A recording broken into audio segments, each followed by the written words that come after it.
Good morning, I'm Joe Fryer. And I'm Savannah Sellers. Right now on Morning News Now, battle plan, a renewed urgency in the fight against COVID as the U.S. marks its fourth straight day of more than 1 million new cases, with several states reaching records for hospitalizations and deaths. Today, President Biden is expected to announce a new strategy to overcome the virus, including plans to provide masks and tests to every American. This as teachers sound the alarm about safety and staffing shortages. We have team coverage with the latest developments. Plus, we'll check in with a doctor to get your questions answered. Refusal controversy on Capitol Hill after House Minority Leader Kevin McCarthy announces he will not cooperate with the committee investigating last year's insurrection. Why he says he's choosing not to take part and what this means now for the investigation.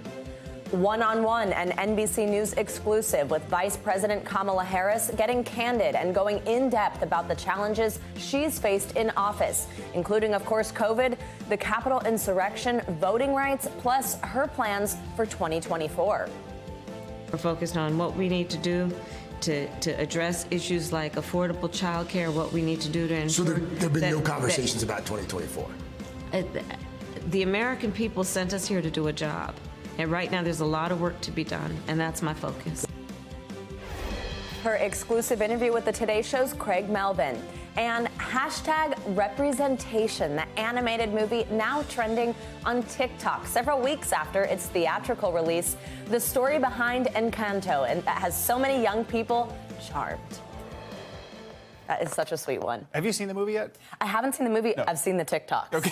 Which it basically says something. the same thing. Exactly. But it does say something about its popularity. You know what I mean? I think kidding. I know enough without having actually seen the movie. I do want to, though. Yeah.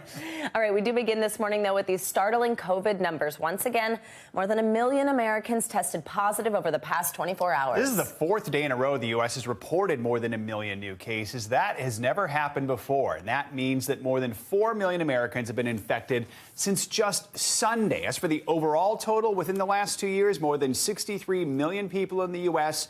have had or currently have COVID. As the Omicron variant spreads out of control, the White House is now trying to address questions about masks and testing. They've hired a testing coordinator and are considering a plan to make more high-quality masks like N95s available to everyone. But will it be enough to ease the burden of the nation's hospitals right now?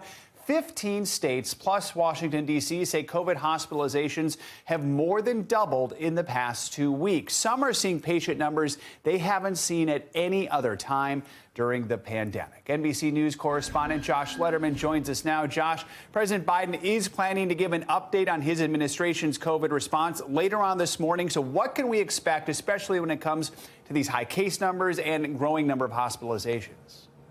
Yeah, Joe, the president will be speaking after he gets a briefing on the latest of COVID-19. He will be alongside the Defense Secretary Lloyd Austin, as well as the FEMA administrator. And we are learning from a White House official that part of what President Biden plans to talk about today is the deployment of military medical teams to 6 hospitals across the United States. This is part of something that Biden had announced in December. He would be sending up to 1,000 troops to help with overwhelmed hospitals. And at the time, the Pentagon said those teams would only be sent this year if they were needed. Apparently, they are needed because President Biden is now deploying the first 6 of those teams. They will go to the famed Cleveland Clinic in Ohio, Coney Island Hospital in Brooklyn, Providence's Rhode Island Hospital, Detroit's Henry Ford Hospital, the University of New Mexico in Albuquerque, and University Hospital in Newark, New Jersey. And the White House says more teams such as these will be deployed throughout the rest of this month and next month as they see where the biggest needs are around the country with this Omicron surge really spreading across the nation, Joe. We're going to take an in-depth look inside one of those hospitals, Cleveland Clinic, in just a moment. Josh, let's talk about testing. Yesterday, the White House unveiled a plan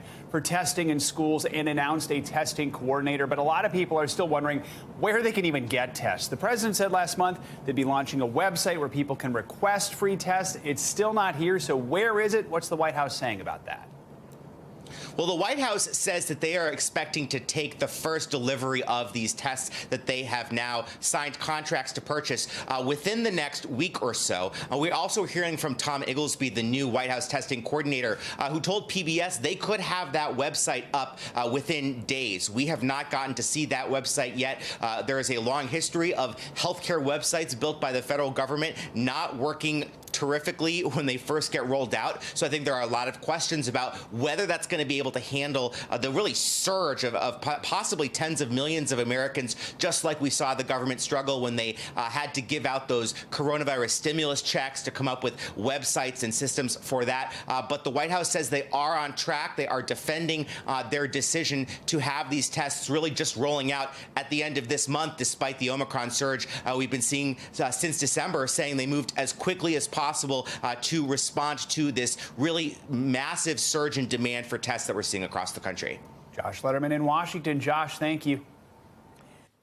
Now, we do have some positive news from the CDC. A study found the Omicron variant, which now represents 98% of cases across the country, does in fact carry less risk of serious disease than the previously dominant Delta strain. Still, hospitalizations are up, so are deaths. But the CDC director says most deaths are still due to Delta. So what's it look like right now on the front lines? NBC News senior national correspondent Kate Snow got exclusive access to the largest medical ICU in the country at the Cleveland Clinic. How does the situation right now compare to last year?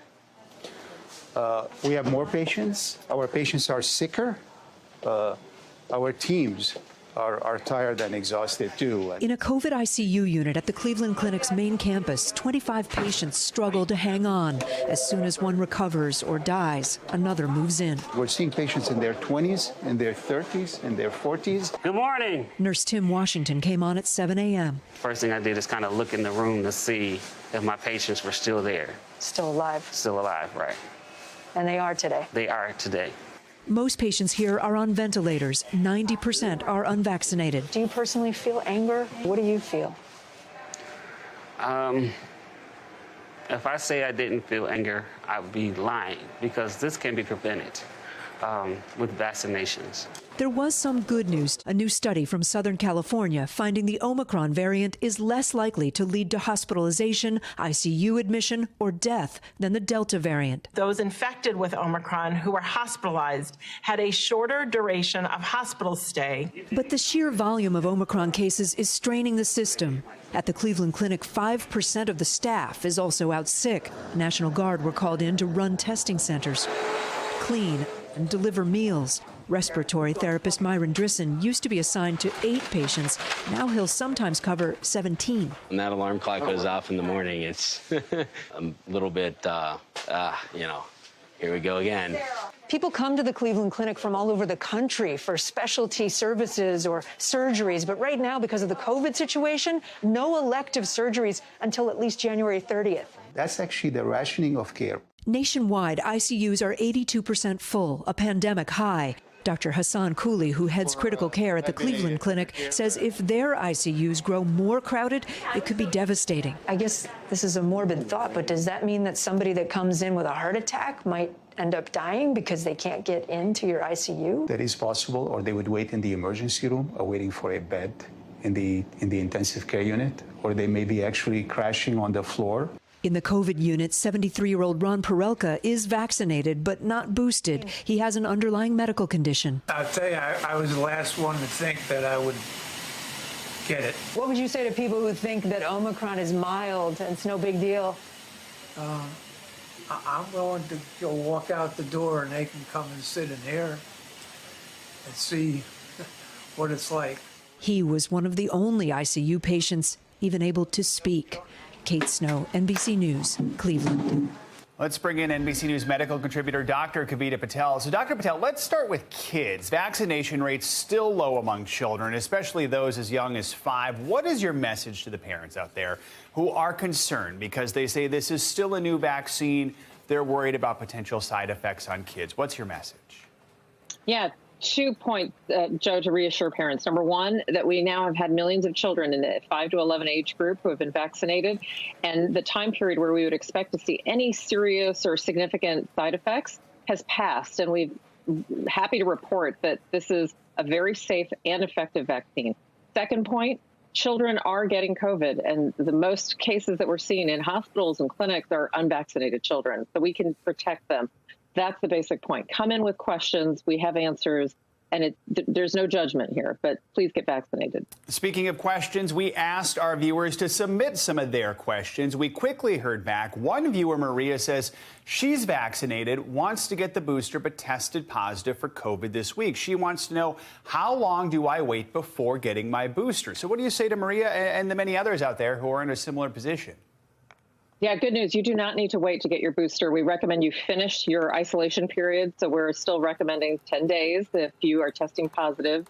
And then as soon as that isolation period is up, you can get your booster. There's no reason to worry about it or delay. All right, Dr. Kavita Patel, thanks so much. And if you have a question for one of our doctors who we have on here every day, let us know, whether it's about the variant, the vaccines, or masks. We want to get questions straight from you right to our doctors. You can email us at morningnewsnow@nbcuni.com with your questions. You can also let us know if you want to stay anonymous. Now to new developments this morning in the investigation into the insurrection at the Capitol. This morning, the top House Republican and longtime Trump ally Kevin McCarthy says he will not cooperate with the January 6th Select Committee investigation, saying he would refuse to voluntarily give up information regarding his communications with the White House surrounding the attack. NBC News Capitol Hill correspondent Leanne Caldwell joins us now with more on this. Hey, Leanne, good morning. So McCarthy is now the third Republican representative who said they won't comply with this investigation, and obviously someone with close ties to President Trump. When we've seen other witnesses, though, refuse to cooperate, the committee hasn't been afraid to push back, issuing these subpoenas. Is the committee considering a subpoena in this case? Good morning, Savannah. They are considering a subpoena, but it's also much different because these three people, they're members of Congress, and there is a lot of barriers to cross. They don't want to set a precedent for members of Congress subpoenaing other members of Congress. This is something that's not unheard of, but it is extremely rare. And so the committee is moving very cautiously and hoping these members, including Kevin McCarthy, Representative Jim Jordan of Ohio, and Representative Scott Perry of Pennsylvania, do in fact cooperate with the committee. But it is now in the committee's hands to determine what they're going to do. And I'm told, especially from that the committee has not spoken to Representative Jim Jordan since he sent a letter saying that he was unlikely to cooperate on Sunday. Savannah. Now, Leanne, McCarthy had previously said he would be willing to discuss a phone conversation he had with the former president as the riot was unfolding. What happened to that? What is he saying about his decision to not cooperate here after having previously said something like that? Yeah, now he says he's not going to cooperate. He calls the committee illegitimate. And in a statement that's about 3 paragraphs long, he says that as a representative of the leader of the minority party, it is neither with regret nor satisfaction, it is with neither regret or satisfaction I have concluded to not participate with the Select Committee's abuse of power that stains this institution today and will harm it going forward. And so the leader has a lot of political things to think about as well. Of course, he wants to be Speaker of the House should Republicans gain control of the House in the 2022 elections. And he needs the support of Donald Trump and his supporters in order to do that, and the members of Congress who support the former president. So McCarthy's in a very, very difficult place right now. And as of now, he's taking a very hard line. All right, Leanne Caldwell, always great to see you. Thanks so much. Yep. Nearly a year into their administration, Vice President Kamala Harris and President Joe Biden are facing a number of challenges, many of them driven by the pandemic. Yeah, well, Today's Show anchor Craig Melvin just sat down with her for an exclusive interview to discuss those issues and the criticism that's been leveled at the White House. As we sit here this week, we saw a record number of hospitalizations, adults and children. We've seen the infection record broken. I think a lot of people are scratching their heads and they're wondering, 1 year into this administration, why aren't we doing better in the fight against COVID? So let me start with saying that people are rightly frustrated with where we are. We're frustrated. We're all frustrated. But I think it's a mistake, and it would be a mistake to suggest that we've not seen great progress. If you think back to March of 2020, we were all wiping down the boxes that we got if we ordered things online. There was no vaccine. Now we have a vaccine, which has proved to be effective, and boosters. Now we have our children back in school. 95% of schools are back open. But we're building back up, we're opening back up, and we are not where we were a year ago. Let's talk about masks for a second. It's been several weeks now since public health experts have acknowledged that cloth masks, surgical masks, they're not as effective in terms of stopping this new variant, Omicron. Should Americans be wearing KN95 masks or N95 masks? Well, the CDC is going to be providing us with those guidelines. But what's taking so long? Well, the CDC is making their decisions. I don't make the CDC's decisions. But what I will say is what has been clear about the masks is you want to wear a tight-fitting mask. That is clear. And we want to urge everybody to do that. In terms of the N95 masks, they are available. There is a stockpile of, I believe, over 700 million of those masks. So the supply is there as necessary and as needed. At what point does the administration say, you know what, this strategy isn't working, we're going to change strategies? 6 former administration officials last week wrote that open letter urging the administration to change course, to change strategy. Is it time? It is time for us to do what we have been doing, and that time is every day. Every day it is time for us to agree that there are things and tools that are available to us to slow this thing down. And so right now we know we still have a number of people that is in the millions of Americans who have not been vaccinated and could be vaccinated, and we are urging them to get vaccinated because it will save their life. At what point does the administration acknowledge these people aren't going to get the shot? They're just not going to do it. I don't believe in giving up on people, Craig. I really don't. The 500 million tests that have been ordered that are going to be sent to every American, do we know when those are going out? Shortly, though they're going to go out shortly. Next week, they've been ordered. I have to look at the current information. I think it's going to be by next week. But soon, absolutely soon. And it is a matter of urgency for us. Should we have done that sooner? We are doing it. But should we have done it sooner? We are doing it. Let's turn to voting rights here for a moment. You were there in Atlanta with the president when he compared those who oppose Democratic-backed voting bills that are currently in the Senate. He compared the folks who oppose those to folks who oppose civil rights. Senator Romney, in response yesterday, he took to the floor of the Senate and he said, quote, "So much for unifying the country."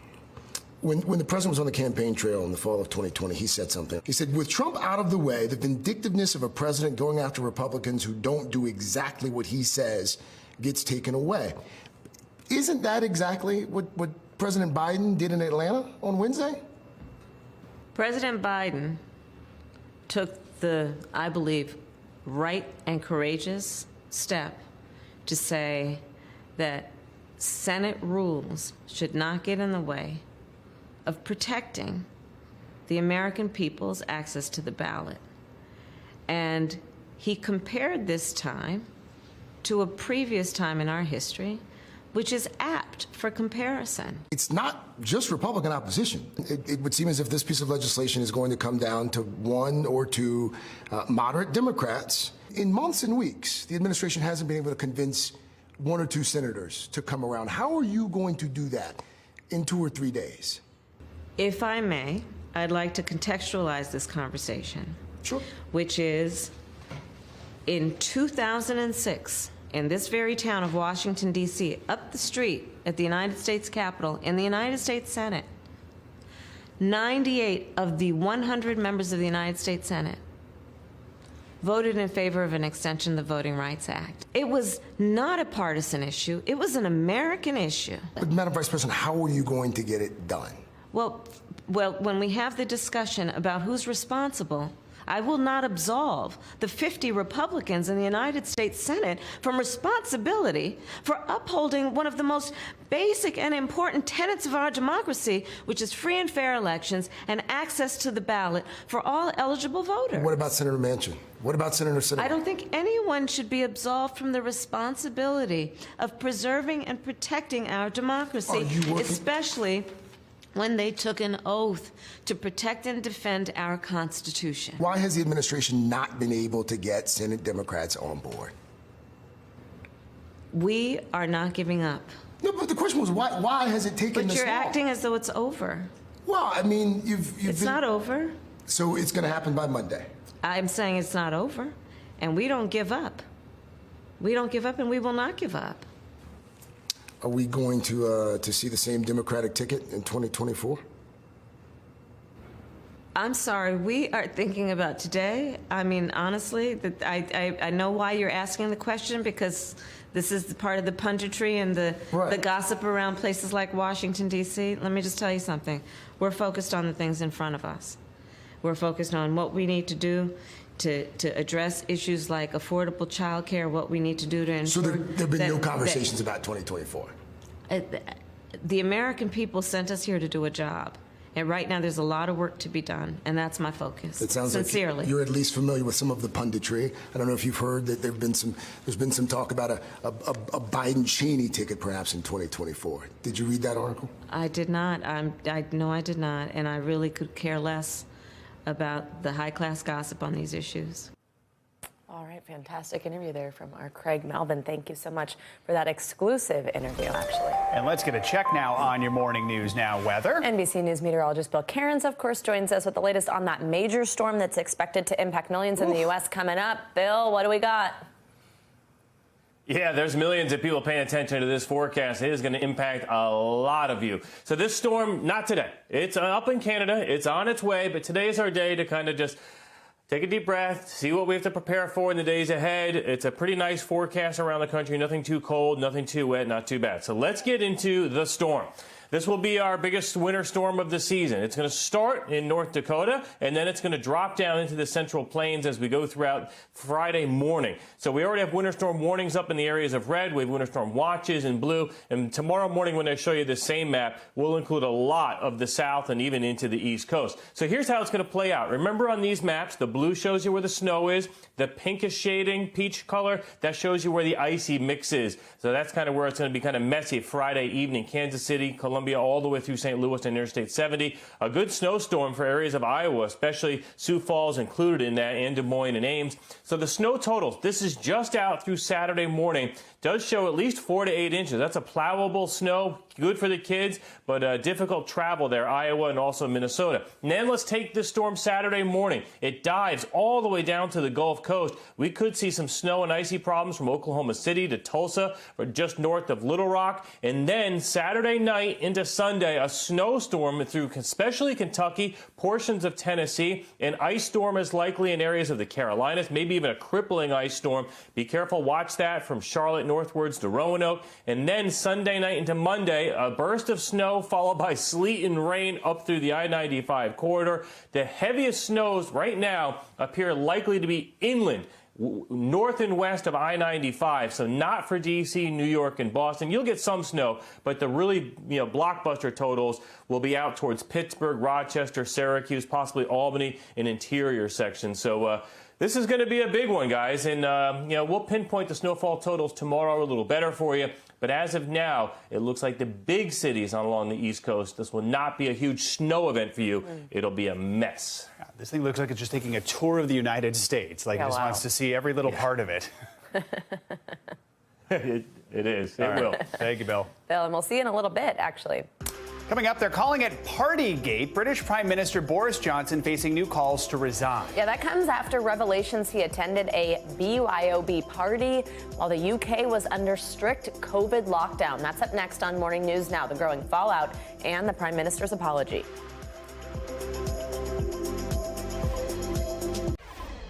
Welcome back. Now, this latest COVID surge means we're all once again thinking about how to stay safe in public spaces. And that, of course, includes schools across the country. And the balance between COVID considerations and mental health for students is a tough one. Just yesterday in Connecticut, teachers wore black and red. Black to bring attention to their safety concerns, and red as a statement about keeping kids in school for their mental health. Now, it comes at a time when tests can be hard to get your hands on, and the state is actually just 52 hospitalized patients away from reaching the all-time high of hospitalizations recorded back at the start of the pandemic. NBC News correspondent Ron Allen joins us from a school in Waterbury, Kentucky. Ron, good morning. So we know teachers have concerns over safety in the classroom. And actually, a recent survey says that of more than 4,000 teachers polled, 62% of them felt they don't have the supplies or protocols in place to feel safe in doing their job. Now, that doesn't mean that they don't want to do it or they don't want to be in the classroom, but they want to do it right. They want to do it safely. What have the educators you spoke to said about how this latest wave of the pandemic is changing their mindset when it comes to teaching? Well, they're determined, and here, as across the country, there's a determination to keep kids in school because that's the best place for them to be. That's what most experts say is the safest place for them to be. But there's a concern by teachers here in Connecticut and in a lot of other states, of course, that their health is at risk. The teachers, staff, and it starts early in the day with bus drivers and shortages, and people are getting sick, and students are getting sick, and staff are getting sick. And it's starting to take a toll. Here in Connecticut, the good news is that the numbers seem to be leveling off. They're not increasing as much as they were. There's even some indications that they might be starting to decrease. So they perhaps peaked is the best way of perhaps looking at it. But of course, we'll know in the days to come, in the weeks to come, just what that means and what it doesn't mean. But the bottom line is that those job actions were taken to draw attention to the fact that the teachers feel that they're overworked. They want more safety protocols. They want more masks. They want basic things, masks, testing, screening. And they want an opportunity for more hybrid learning, where there's an opportunity for online learning as well as in person. Here's what the head of the teachers union said to us about the conditions and her concerns. Take a listen. If you're pulling your teachers to their very, very limits, there's only so much they have to give. So my concern is that if this situation doesn't turn, we're really in a circumstance where there's not going to be enough bodies in the room. We're going to either wear people out or they're going to have COVID. And in either situation, you end up with educators who aren't able to get the job done. And they are working incredible hours, committed wholly to their students, but they're getting tired. And the estimate is that maybe about 15% of the educators are out on any given day. And of course, it changes, and we'll see what today brings.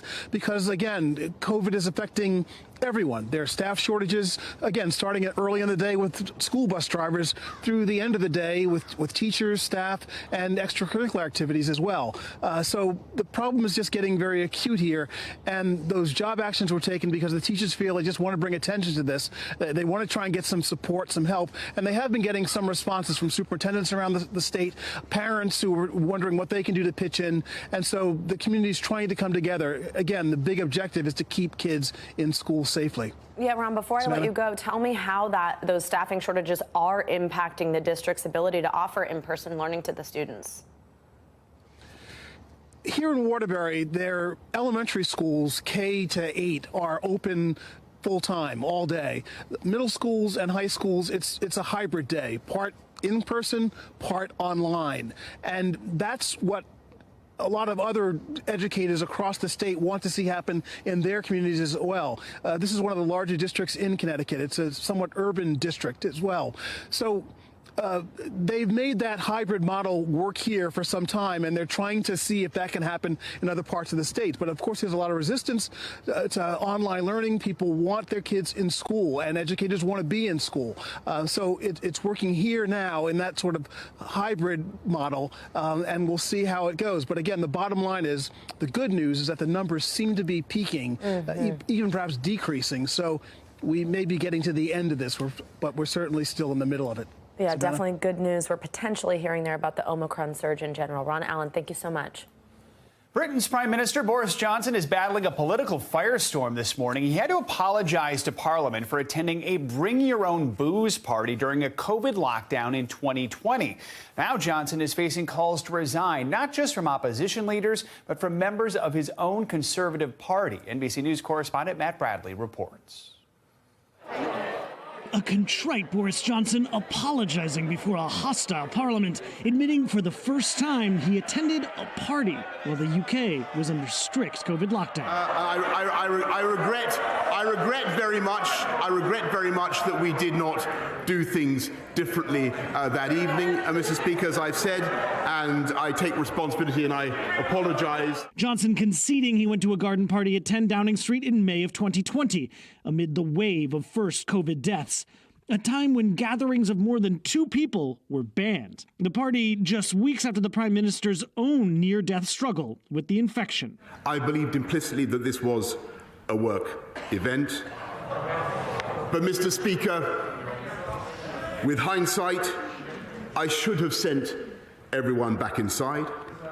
I should have found some other way to thank them. The opposition leader not buying that explanation. His defence that he didn't realise he was at a party. It is so ridiculous that it's actually offensive to the British public. Is he now going to do the decent thing and resign? The outrage sparked by a leaked email invitation from Johnson's private secretary, which said in part, "We thought it would be nice to make the most of the lovely weather and have some socially distanced drinks in the number 10 garden this evening.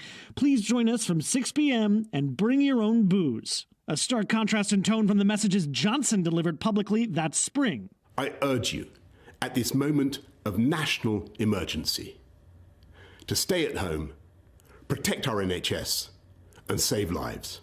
A spokesperson for the Prime Minister denies he ever saw that invitation, but now, among Johnson's own party, signs that support may be waning. He said with hindsight he would have done things differently, which for me is an acceptance from the Prime Minister that it was wrong, and therefore I don't think he can continue as leader of the Conservatives. A snap poll showing 2/3 of adults in the UK say Johnson should resign. He needs to go.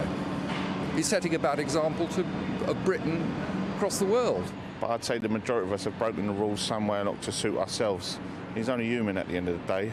But with the next general election in the UK more than 2 years away and a defiant Prime Minister unlikely to step down, it'll be up to Conservatives to decide if they want to remove their leader from office. How does Johnson survive this one? The honest answer is it's very hard to see that. I mean, you have to have the goodwill of your own party. You'd have to regain that trust, and that's very difficult at present. Like in a boxing match, he's on the ropes. That was Matt Bradley reporting for us. Let's take a look at what else is making news around the world this morning. Matt Bodner joins us now from Moscow. Hey, Matt. Savannah, good morning. We're going to start this one off today with sanctions. The U.S. has hit 5 North Korean officials with sanctions as part of a first-wave response to that recent string of North Korean missile tests. The U.S. says it will also be pursuing additional sanctions at the level of the United Nations. The 5 officials who were targeted for their role in obtaining equipment and technology for the North Korean missile program. We move along now to Somalia, where a car bomb was detonated outside of the Mogadishu airport, killing 8 and wounding 9 others. A local extremist group, Al-Shabaab, has claimed responsibility for the attack, saying that they were targeting, quote, white officials who were nearby. Witnesses do say that a UN convoy was nearby the checkpoint where the bomb was detonated. We wrap up this hour with animal news. Twin panda cubs made their public debut at the Tokyo Zoo yesterday. When the cubs were born back in June, they were just palm-sized. Now they have grown to the size of a human toddler. They'll be on display, sadly, for just a few days. The zoo opted for a limited public rollout of the pandas due to a spike in COVID-19 cases in Tokyo. But COVID can't stop pandas. No. And thankfully we have lots of video now. Yeah, palm-sized is crazy. Matt, we love cute animal news. Thank you. Coming up, someone to talk to. Demand for therapy is skyrocketing during the pandemic. When we return, what therapists are saying about the biggest mental health struggles facing Americans today. You're watching Morning News Now.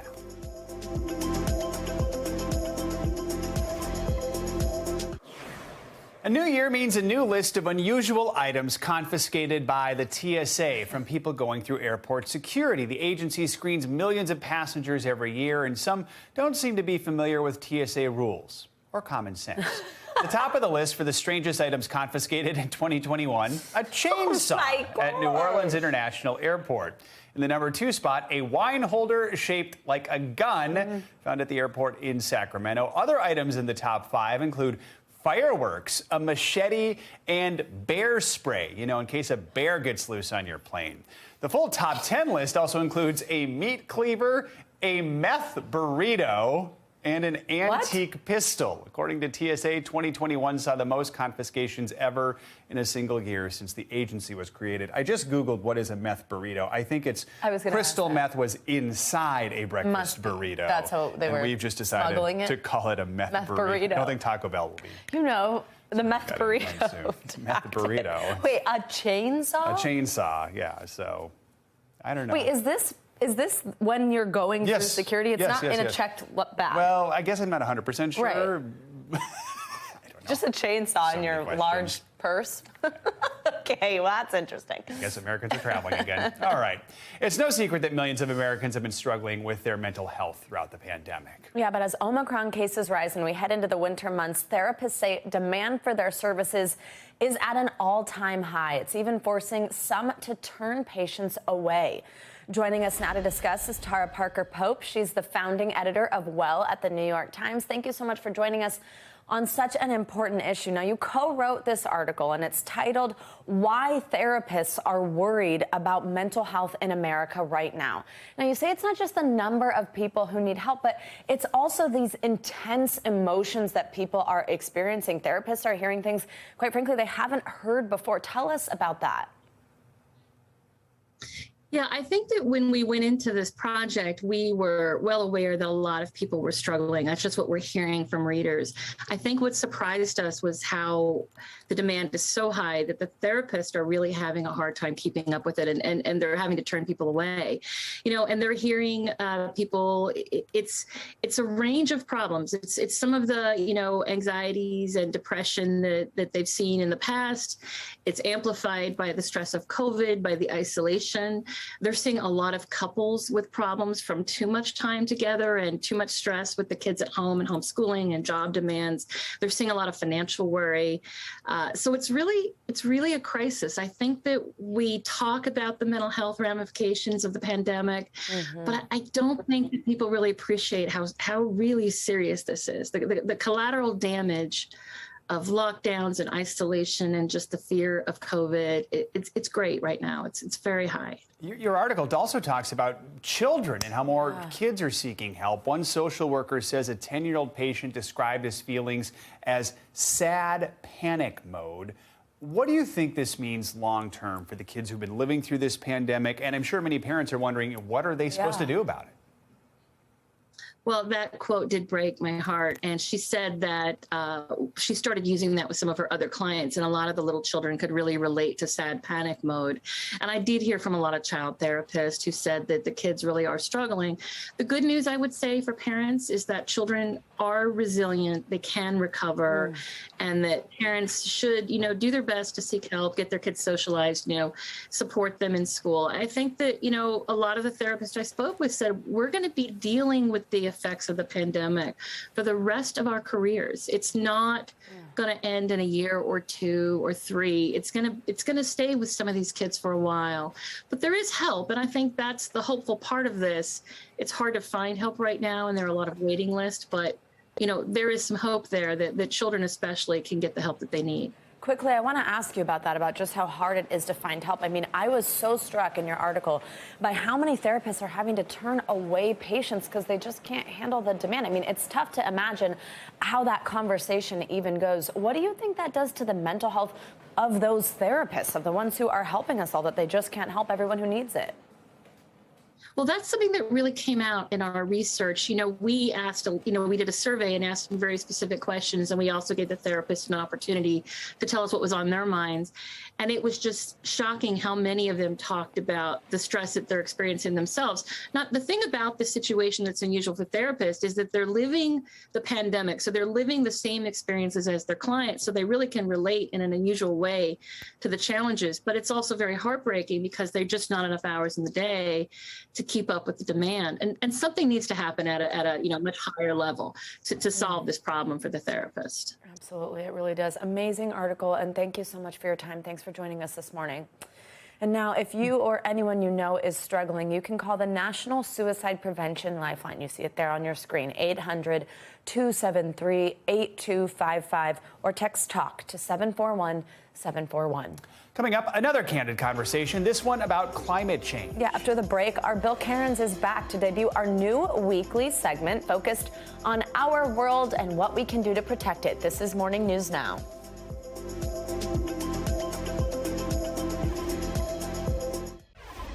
We're back with a new series focused on an incredibly important topic, one of the biggest stories of the generation, climate change. Each week, we're going to highlight the ways it's reshaping our world. We'll also tell you about the smartest solutions people are coming up with that boost resilience, sustainability, and justice. And to guide us through this, no one better we could think of, NBC News meteorologist Bill Cairns. Bill, good to have you with us on this. I want to start with new action the Biden administration announced just yesterday. It's aimed at increasing clean energy production. The big headline is a record-breaking auction of offshore public land for wind production. What should we know about this? All right, let's start first with why this is important. And this is something, I like to ask you guys questions sometimes. So let me just ask you a question first. What percentage do you think of our energy that we produce right now is renewables? Like, wow, solar or wind?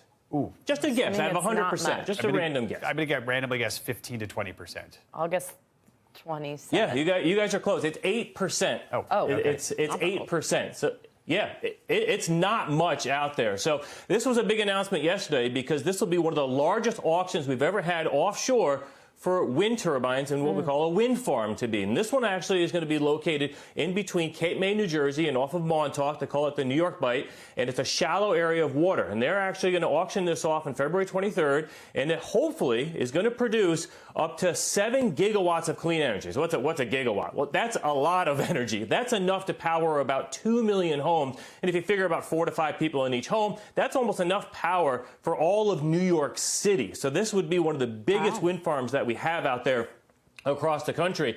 And I want to show you a map because they're hoping not just for this New York project. Remember, the Biden-Harris administration, they're hoping to decarbonize our electric grid by 2035. So we got to quickly get off of all the fossil fuels. So they're also going to be auctioning off stuff off the Carolinas, the Gulf of Maine, on the West Coast, off the coast of Oregon, and also off of California. And another thing that they announced yesterday is a big multi-million-dollar project for new transmission lines. Because it's one thing to produce the power, guys, but we need transmission lines to bring the power to people, and not just the cities, even the rural areas too. We can't just power, we got to make this energy available for everyone. Now, Bill, for people who maybe think that climate change doesn't really impact them, they're not seeing it in their front yard, or they think that the real consequences of this are something we're going to see in some far-off decade, the financials of this might make it more real for people. I mean, these extreme weather events caused by climate change are expensive. We've got a new report from the National Oceanic and Atmospheric Administration. It breaks down the tremendous financial cost here. What are the headlines from that?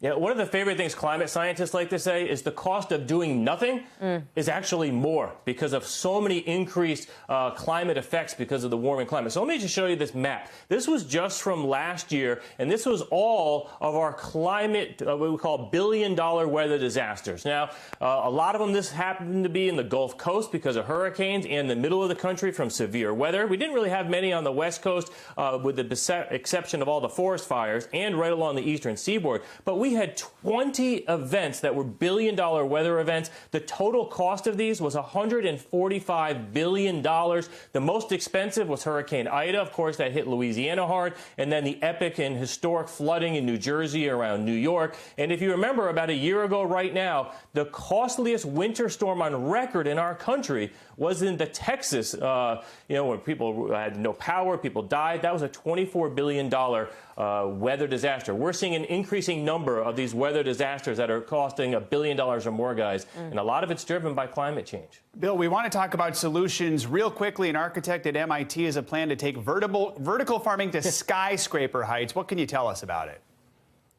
So cool. Yeah, we need creative solutions, right? I mean, because we have right now, if we plant stuff, we need fossil fuels to do that. If we harvest it, then if we bring it to the grocery stores, we need fossil fuels to do that. So how about the idea of making your farm right where you live? So this skyscraper that's proposed for Shenzhen, China, is 51 stories high. And they would literally use all of the windows on the sides for planters. And they're estimated that this thing can produce millions of pounds of food. It could feed, and it doesn't, I don't even know how this is possible, but they're saying this building alone, this farm, would feed 40,000 people. And it's a prototype. They're hoping to get it sold, and they may do this. So cool. Very Those are cool. the solutions we need. Hopefully you're not afraid of heights. All right, Yeah. Bill, thanks so much. Bill, take it over more of the show. Window. Love to see it. Thanks, Bill. Coming up, catching up with an Olympic skiing legend. I think I actually learned the most about myself in the last 3 years than I have in the last 30. Up next, my interview with Lindsey Vonn about her new book, her career, and how she's feeling ahead of the Winter Olympics now that she's retired. Plus, from the big screen to TikTok, an animated film is getting new life on social media. We'll tell you what's resonating with so much of the younger generation.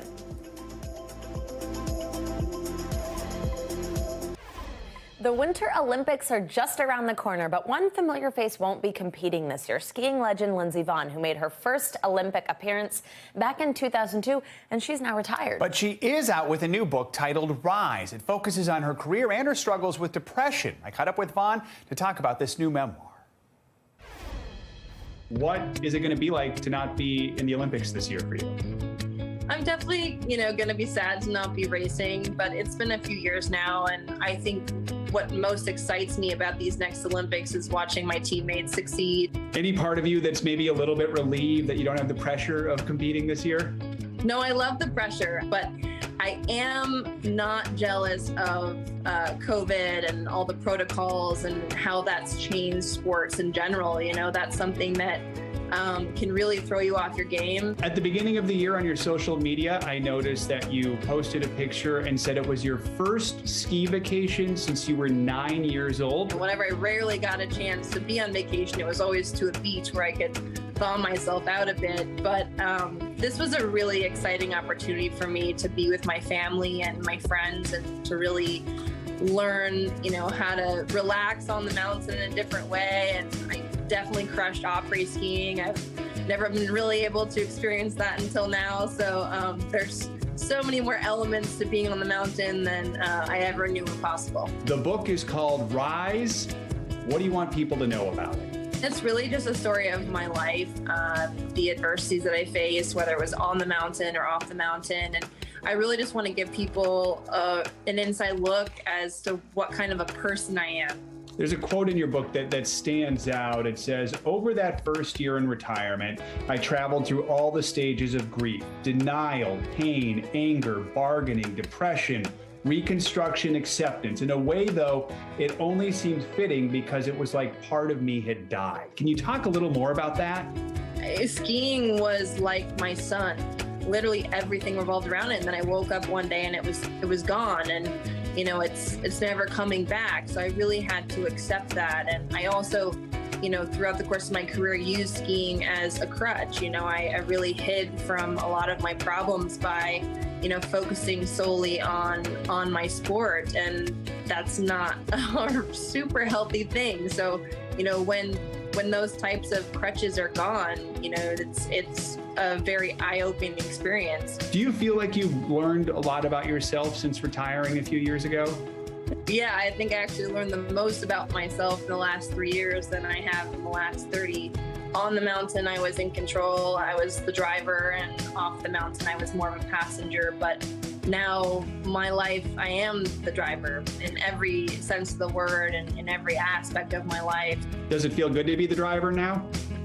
I mean, I've always loved going fast, so yes, I love being the driver. I think that's something that I love most is, being in control. And while I only had that on the slopes, I feel like now I have that in life. Always great catching up with Lindsey. It's also, just in this hour, we just had a conversation about mental health and about the impact it's taking on everyone and everybody that can talk about it, especially somebody in a high-profile position like her. I think it just helps so many people feel less alone, And she praised Simone Biles for what she did, too. Amazing. So last year. All right, moving on now. There's a new Disney animated musical that has everyone talking on TikTok. Encanto is the story of a family whose members are gifted with magical powers to help their family in Colombia. Meaning charm in Spanish, the hashtag Encanto has more than 7.4 billion views on TikTok. So why is the film so popular? Joining us now, of course, with answers if it has to do with TikTok is NBC News Youth and Internet Culture reporter Callan Rosenblatt. Callan, good morning. So first, for people who haven't seen it or the TikTok hype, tell us about the movie. What's it about? Why are so many people talking about it? Good morning, Savannah. Good morning, Joe. So this movie is about a family. They are gifted with magical powers after a traumatic incident. They use the powers essentially to help the family, except for one of their members, Mirabel, who does not have magical powers. And it's up to her to essentially save her family's gift once it's under a threat. People are loving this movie, not just because they see themselves in the characters. One person told me, in Mirabel's round face and round nose and curly hair, I see my own face. But they're also seeing it in the stories that tell, in the stories of these characters, which include intergenerational trauma. Now, it is an animated musical, of course. There are a lot of songs written by legendary composer Lin-Manuel Miranda. One song, Surface Pressure, is blowing up online. Tell us, why are people relating to this specific track? Yeah, this specific track, and I'm sure many people, at NBC also can relate to it. I can relate to it. It's about being an older sister and having to sort of shoulder the burden of trying to keep everyone happy in your family, trying to shoulder the burden of the stress that comes into your family. And I think a lot of people online are just relating to it and feeling really seen by it. I mean, Lin-Manuel Miranda writes songs that I think a lot of people feel seen by and kind of speak to a lot of real life experiences. And this is one of them. And just a note, this song, as well as the other song, We Don't Talk About Bruno, are both charting. So pretty incredible. Yeah, wow, that is incredible. Callan, a minute ago you mentioned intergenerational trauma. Now, when you think Disney, or really, I guess, animated movies in general, you probably think of them staying pretty positive, maybe even surface level. This is Disney's 60th animated feature film, and it does actually touch on some of these darker themes. How has that impacted how people connect with what initially might basically seem like a children's movie? Yeah, there's a narrative in this film about sort of fleeing a violent situation for a better life. A lot of people I talked to who are fans of this film told me that is their story too, that their parents fled another country, came to America to give them a better life. And when they did that, sometimes they have expectations because they want to give their children the best life, but that can sometimes be traumatic. It's that passing down of trauma. And this film really tackles that head on. I spoke with the directors. They told me that was really important for them to capitalize on. And it just shows how much of an impact it had and how many people connected with this movie. All right. Interesting conversation, Callan. Thanks so much. Appreciate it. Maybe more people who haven't seen it yet will check it out. Yeah, absolutely. Including us. That does it for this hour of Morning News Now. But the news continues right now.